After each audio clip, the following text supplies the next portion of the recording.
નમસ્કાર મિત્રો. મિત્રો આજે તમારી સમક્ષ જે વિષય છે એ વૃશ્ચિક રાશિના જાતકો માટે છે. વૃશ્ચિક રાશિના જીવનમાં શું પરિવર્તન આવશે, વૃશ્ચિક રાશિના જાતકોમાં પરિવર્તન દ્વારા શું લાભ થશે, શું આપણે સાવધાની રાખવી જોઈએ, સવિસ્તાર સાથે આપણે ચર્ચા કરશું. અને ચર્ચા છે રાહુની છે. રાહુ છે એ આપણા ચતુર્થ ભાવમાં 2 ઓગસ્ટથી આવી ચૂક્યા છે. ચોથો ભાવ છે એ ભૌતિક સુખનો છે, માતાનું છે, સ્થાવર છે, મિલકત છે, પ્રોપર્ટી આ ચોથા ભાવથી જોઈ શકાય છે. રાહુ છે એ ભ્રમ છે, રાહુ છે શંકા છે, રાહુ છે એ શરીરના જે અંગો છે એનો પણ આ ભાગ માનવામાં આવે છે. એક શરીરના 2 ભાગ, તે ઉપરનો ભાગ છે રાહુ છે, નીચેનો ભાગ છે કેતુ છે. અને રાહુ જે નક્ષત્રમાં આવી ચૂક્યા છે એ ધનિષ્ઠા નક્ષત્રમાં આવી ચૂક્યા છે. ધનિષ્ઠા નક્ષત્ર છે અષ્ટવસુનું છે અને આ નક્ષત્ર મંગળનું નક્ષત્ર માનવામાં આવે છે. મંગળ એટલે પરાક્રમ, સાહસ. સાથે મંગળના ભાવમાં અને આપની રાશિના સ્વામી પણ મંગળ છે. ચોથો ભાવ મિલકતનો છે. એટલા માટે આજે ખાસ કરીને વૃશ્ચિક રાશિના જાતકો માટે વિડીયો સંપૂર્ણ જરૂર સાંભળજો. સૌથી પહેલા શું આપના જીવનમાં બની રહ્યું હતું, હવે શું બનવાનું છે એ પણ ચર્ચા કરીએ. આપણે જે સૌથી પહેલા પ્રોપર્ટી આપ જે ખરીદવાની ઈચ્છા હતી, પણ એ પ્રોપર્ટી ખરીદતા પહેલા અનેક જાતના વિઘ્નો આવતા હતા. હવે શું થવાનું છે કે આપના જીવનમાં એ પરિવર્તન એ થવાનું છે, આપ જે પ્રોપર્ટી લેવા માંગો છો એ પ્રોપર્ટી આપ લઈ શકશો. સાથે માતા તરફથી આપનું જે કહી શકાય ખૂબ જ ચિંતાજનક બનતું હતું, સ્વાસ્થ્ય સારું રહેતું ન હતું, તેમાં પણ રાહત મળશે. આપની કોઈ પ્રોપર્ટી છે, એ પ્રોપર્ટી આપણી વેચાતી ન હતી, એ હવે પ્રોપર્ટીનું જે પણ ખાસ કરીને આવક થવી જોઈએ અથવા એમ કહી શકાય જે પૈસાની લેણદેણ થવી જોઈએ એ હવે થવાની છે. રાહુની 3 દ્રષ્ટિ આપણા શાસ્ત્રમાં બતાવવામાં આવી છે. સૌથી પંચમ દ્રષ્ટિ છે, સપ્તમ દ્રષ્ટિ છે, નવમ દ્રષ્ટિ છે. આ 3 દ્રષ્ટિ કયા કયા ભાવમાં પડશે, એ ભાવનું શું ફળ મળશે. પ્રથમ પંચમ દ્રષ્ટિ પડવાની છે એ અષ્ટમ ભાવમાં પડવાની છે. સપ્તમ દ્રષ્ટિ છે એ 10મા ભાવમાં પડવાની છે અને નવમ દ્રષ્ટિ છે એ પડવાની છે દ્વાદશ ભાવમાં. આ 3 દ્રષ્ટિનું ફળ વિશેષ કરીને તમારા જીવનમાં શું મળશે તે આગળ ચર્ચા કરીએ તે પહેલા એક નમ્ર પ્રાર્થના છે. મારા નવા મિત્રો આ વિડીયો જોઈ રહ્યા છો, મિત્રો આ વિડીયો તમને ગમે તો જરૂર ને જરૂર લાઈક કરજો, શેર કરજો, સાથે જય શ્રી કૃષ્ણ અવશ્ય લખજો. ફેસબુકના માધ્યમથી આ વિડીયો આપ જોઈ રહ્યા છો તો મિત્રો શેર કરવું ભૂલશો નહીં. આપ શેર કરશો તો આપના મિત્રોના વિડીયો જશે, એ વિડીયો સાંભળશે, સાવધાની રાખશે તો એના નુકસાનથી બચી જશે. અને જ્યોતિષનું કામ એ જ છે, સાચો રસ્તો દેખાડવો. આપ જે રસ્તા ઉપર ચાલી રહ્યા છો એ રસ્તો તમારા માટે યોગ્ય છે કે નથી તે માહિતી આપવી, તે કામ છે જ્યોતિષનું. જ્યોતિષ એટલે ચક્ષુ છે, 5મો વેદ એટલે એ જ્યોતિષ છે. મિત્રો જ્યોતિષ અને જ્ઞાન અને વિજ્ઞાન આ બધા એકબીજાના પૂરક છે. જ્યોતિષ છે મિત્રો તો સાચો રસ્તો મળે અને એ રસ્તાના માધ્યમથી આપણે ચાલીએ તો લાભ પણ થાય. હવે વાત કરીએ ખાસ કરીને મિત્રો 3 દ્રષ્ટિની. તો પ્રથમ દ્રષ્ટિ પડે છે અષ્ટમ ભાવમાં.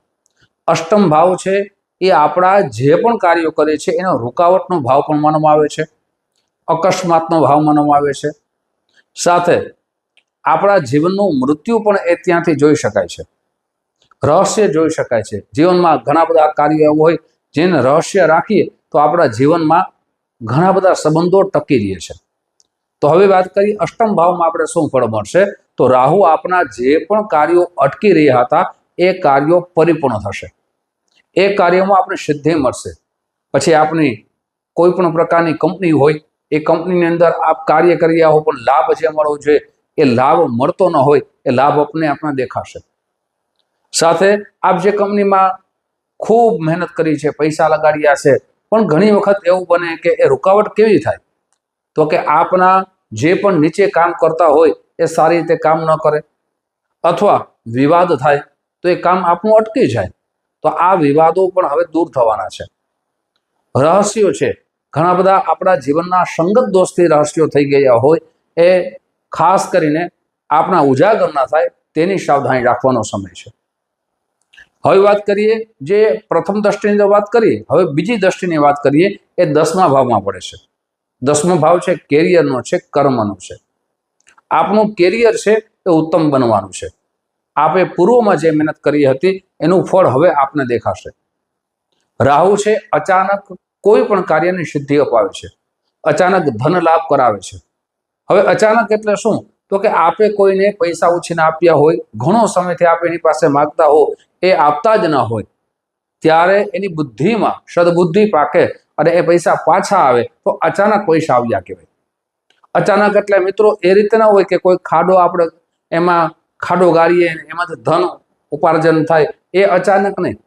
પણ આપણે પૂર્વ કરેલી મહેનત છે એનું ફળ મળતું ના હોય અને એ અચાનક મળે, એને અચાનક ધન પ્રાપ્તિ યોગ કહેવાય.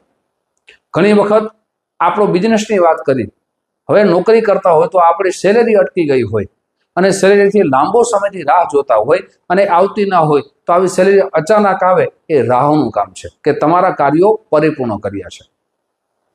કર્મ તમારું ઉત્તમ બનશે. આપના જીવનમાં ધન આવશે, પૈસા આવશે. એ પૈસાને સારી જગ્યાએ વાપરવા એ આપણી બુદ્ધિ અને આપણા વિચારોથી બનશે. સાથે આપણે પિતા તરફથી સહયોગ મળશે. આપણું કર્મ જ્યારે ઉજ્જવલ બને, આપણું કર્મ જ્યારે સારું થાય, ત્યારે જીવનની અંદર સમાજ તરફથી માન સન્માનનો વધારો થાય, સમાજ તરફથી યશ કીર્તિનો વધારો થાય, કેમ કે આપણા સત્કર્મો છે ઉત્તમ બન્યા છે. રાહુ તમને સત્કર્મ તરફ વાળશે, આધ્યાત્મિક તરફ વાળશે, સેવાના કાર્યો કરાવશે. આપ સેવાના કાર્ય કરો તો આપના જીવનમાં યશની કીર્તિ વધી જાય છે. આ બીજી દ્રષ્ટિની વાત કરી. હવે ત્રીજી દ્રષ્ટિની વાત કરી તો એ નવમ દ્રષ્ટિ પડે છે એ દ્વાદશ ભાવમાં પડે છે. દ્વાદશ ભાવ છે એ વિદેશનો માનવામાં આવે છે, મોક્ષનો માનવામાં આવે છે. વિદેશથી લગતા જે પણ કાર્યો આપણા અટકી ગયા હોય, આપ નોકરી કરતા હોય પણ એ નોકરીમાં આપને સફળતા ન મળતી હોય, અથવા આપણે વિદેશ જવું હોય તો વિદેશમાં જવા નહીં, ખૂબ રાહ જોતા હોય, ખૂબ મહેનત કરી હોય પણ આ વિદેશ જઈ શકતા ના હોય, હવે એ કાર્ય આપનું પરિપૂર્ણ થવાનું છે. સાથે આપ વિદેશથી લગતા કોઈ બિઝનેસ કરો છો પણ બિઝનેસમાં આપણને સફળતા મળતી નથી, એમાં પણ આપણને સફળતા મળશે. ધનની અભિવૃદ્ધિ થશે. આમ તો 12મો ભાવ છે એ જાવકનો માનવામાં આવે છે, પણ રાહુની દ્રષ્ટિ છે, પણ આપણા જીવનમાં જાવક તો થશે જ. આવક સામે જાવક થાય તો માણસ કરજાવાન ના બને, પણ આવક છે એનાથી વધારે જાવક થાય તો કરજાવાન બની શકે છે, ઉધારી વધી શકે છે. તો આપને એ કંટ્રોલ રાખવો ખૂબ જરૂરી છે. સાથે આપના પરિવાર તરફથી સહયોગ મળશે. જે પરિવાર સાથે વિવાદ થતા હતા, ઝઘડા થતા હતા, એ પરિવાર તરફથી આપને સહયોગ મળશે. આ બધું બનશે, પણ કોને બનશે એ મોટો પ્રશ્ન છે. શા માટે? વૃશ્ચિક રાશિના જાતકો તો લાખો માણસો છે, તો બધાના જીવનમાં સારું થશે? તો કે ના મિત્રો, આ જ જ્યોતિષ છે. જ્યોતિષને સમજ્યા નથી. ઘણી વખત આપણે રાશિ સાંભળી અને ખૂબ રાજી થઈ જઈએ કે મારા જીવનમાં સારું જ બને, પણ એ સારું ન થાય એટલે આપણે જ્યોતિષને દોષ દઈએ કે આ જ્યોતિષનું મેં વિડીયાના માધ્યમથી જોયું હતું, મેં કોઈ ટેલિવિઝનના માધ્યમથી જોયું હતું, મેં સાંભળ્યું હતું. તો મિત્રો એક વાત યાદ રાખવી ખૂબ જરૂરી છે. જે પણ ચર્ચા કરી ચંદ્ર રાશિના આધાર ઉપર કરીએ છીએ. જેમ ગ્રહોનો પ્રભાવ છે એમ આપણી રાશિનો પ્રભાવ છે, અને રાશિનો પ્રભાવ છે એમ ગ્રહોનો પ્રભાવ છે. જો બધાય ગ્રહો સારા યોગ નિર્માણ કરતા હોય તો આપણા જીવનમાં બધી જે કલ્યાણના રસ્તા છે, સફળતાના રસ્તા છે, એ મળી શકે છે. પણ જો એ જ યોગો દ્વારા આપણા જન્મ કુંડળીમાં અશુભ યોગ નિર્માણ થતું હોય તો અશુભ પરિણામ આવી શકે છે. હવે કોના માટે રાહુ શુભ ફળની પ્રાપ્તિ કરાવશે અને કોના માટે રાહુ અશુભ ફળની પ્રાપ્તિ કરાવશે એ પણ ચર્ચા કરીએ. આપણી જન્મકુંડળી જોવી ખૂબ જરૂરી છે. કેવલ ને કેવલ રાશિના આધારે પર બેસવું યોગ્ય નથી. હવે આપણે આપણી જન્મકુંડળી ખોલવાની છે. જન્મકુંડળીમાં રાહુ બલવાનો હોય તો આપના જીવનમાં જે પણ ચર્ચા કરી છે એ લાભ થઈ શકે છે.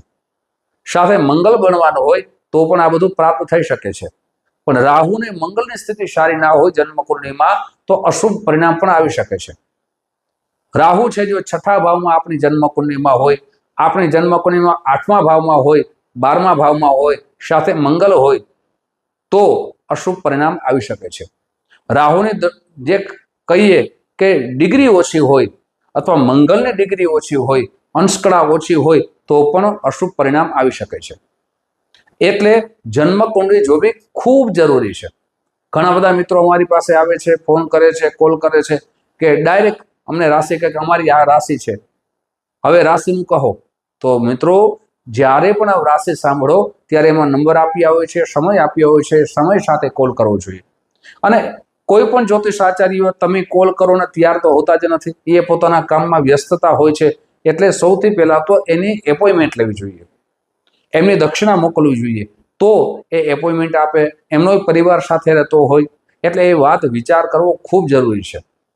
હવે વાત કરીએ મિત્રો, ઘણા બધા અમારી પાસે જોડાવા આવે તો એક પણ વાત કરે છે કે અમે આ આચાર્યને બતાવ્યું છે, આ જ્યોતિષ આચાર્ય પાસે ગયા હતા, છતાં હજી અમારા જીવનમાં પરિવર્તન આવ્યું નથી. તો પરિવર્તન ક્યારે આવે? જ્યોતિષને મળવાથી પરિવર્તન આવતું જ નથી. ડોક્ટરને મળવા જવાથી કોઈ સાજા ન થાય. ડોક્ટર જે દવા આપે એનાથી આપણે સાજા થઈએ, એમ જ્યોતિષ જે પણ ઉપાયો બતાવે એના માધ્યમથી આપણા જીવનમાં સત્કર્મ વધે, સત્કર્મથી પુણ્ય વધે અને પુણ્યથી આપણા જીવનમાં કલ્યાણનો રસ્તો મળે છે.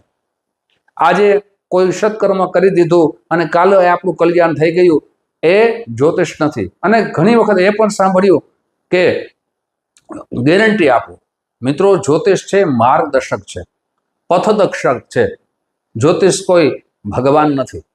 તમને સારો રસ્તો બતાવે એ બહુ સારી વાત છે, પણ એક વાત યાદ રાખવી ખૂબ જરૂરી છે કે સામાન્ય આપણા ખેતરની અંદર કોઈ માંડવી વાવીએ તો માંડવીને પાકતા સામાન્ય સમય લાગે, 3-3.5 મહિના લાગે છે.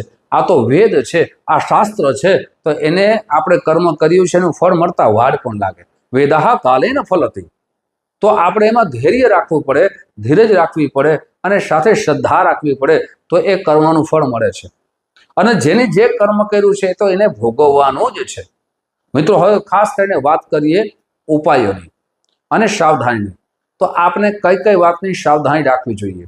આ સમયની અંદર રાહુ છે, ખાસ કરીને 2 ઓગસ્ટથી પરિવર્તન થઈ ગયા છે અને 5 ડિસેમ્બર સુધી રહેશે. તો આ સમયની અંદર આપણે કઈ કઈ વાતની સાવધાની રાખવી જોઈએ? અશુભ ફળ મળતું હોય તો પહેલી વાતને એ સાવધાની રાખવાની છે કે આપણે પૈસાની લેવડ દેવડ કરતી વખતે વિશ્વાસુ પાત્ર છે કે નહીં એ ધ્યાન રાખવું જોઈએ. ઘણી વખત પૈસાની લેવડ દેવડમાં વધારે પૈસા મળે છે એટલે આપણે લેવડ દેવડ કરીએ તો પૈસા જવાના પણ યોગ બની શકે છે. સાથે આપના ક્રોધ ઉપર કંટ્રોલ રાખવો, વાણી ઉપર કંટ્રોલ રાખવો, અને સૌથી મોટી વાત છે સંગત દોષથી બચવું જોઈએ. રાહુ સંગત દોષ કરાવે છે. સંગત દોષ કરવાથી અધર્મના રસ્તે ચાલીએ, ન પીવાનું પીએ, ન ખાવાનું ખાઈએ, ખોટા રસ્તે જઈએ તો આપણા સમાજમાં માન સન્માનની કમી આવે, આર્થિક રીતે નુકસાન થાય, એમ સામાજિક દ્રષ્ટિએ પણ નુકસાન થઈ શકે છે. એટલે આ વાતની સાવધાની રાખવી ખૂબ જરૂરી છે. હવે ઉપાય આપણે ક્યાં કરવા જોઈએ? સૌથી પહેલા તો આપણી જન્મકુંડળી બતાવી અને જ્યોતિષ આચાર્ય કહે તો આપણે મંગળનું રત્ન એટલે મૂંગા પંચાંગ કર્મ કરીને ધારણ કરવું જોઈએ. એક વ્યક્તિનો પ્રશ્ન આવ્યો, પંચાંગ કર્મ એટલે શું? તો કે એની પ્રતિષ્ઠા કરાવી, શાસ્ત્રમાં દર્શાવ્યા પ્રમાણે જપ અનુષ્ઠાન કરવું, એને પંચાંગ કર્મ કહેવાય. હવે ઘણા વ્યક્તિઓ તો કેવલ ને કેવલ બજારમાંથી રત્ન લઈ આવે અથવા કોઈ દીએ તો એ રત્ન ધારણ કરીએ કે અમે તો ઓલા મોટા માણસો એમને આ રત્ન દીધું છે. તો મિત્રો એક વાત યાદ રાખો, કિંમતી રત્ન કોઈ કોઈને આપતું જ નથી. સામાન્ય કિંમત હોય આવા રત્નો ધારણ કરવાથી કેવલ ને કેવલ સજાવટ હાથમાં લાગે છે, એ કોઈ પરિવર્તન કરી શકતું નથી. એટલે યાદ રાખવી આ વાત બહુ જરૂરી છે. મિત્રો સાથે આપના રાશિ સ્વામી છે એ મંગળદેવ છે, તો આપણે હનુમાન ચાલીસાના પાઠ અવશ્ય કરવા. રાહુનો બીજ મંત્ર છે ઓમ ભ્રામ બ્રીમ બ્રોમ સહ રાહવે નમઃ. આ મંત્રના રોજ 1 માળા કરવી. પક્ષીઓને ખાસ કરીને દાણા નાખવા, ગરીબોને અન્નનું દાન કરવું, અને ખાસ કરીને વિષ્ણુ ભગવાનના મંદિરે છે ત્યાં જગ્યા હોય તો ત્યાં જ બેસી અથવા ઘરે આવીને વિષ્ણુ સહસ્ત્રનો પાઠ કરવો. આ રીતે કરવાથી તમારા જીવનમાં પરિવર્તન અવશ્ય આવશે. મિત્રો આવી જ જાણકારી તમારી સમક્ષ મૂકતો રહીશ. આપ જે પ્રેમ આપો છો એ પ્રેમ બદલ આપ સૌનો હૃદયથી ખૂબ ખૂબ આભાર વ્યક્ત કરું છું. ફરીથી મળશું. જય શ્રી કૃષ્ણ. મહાદેવ હર.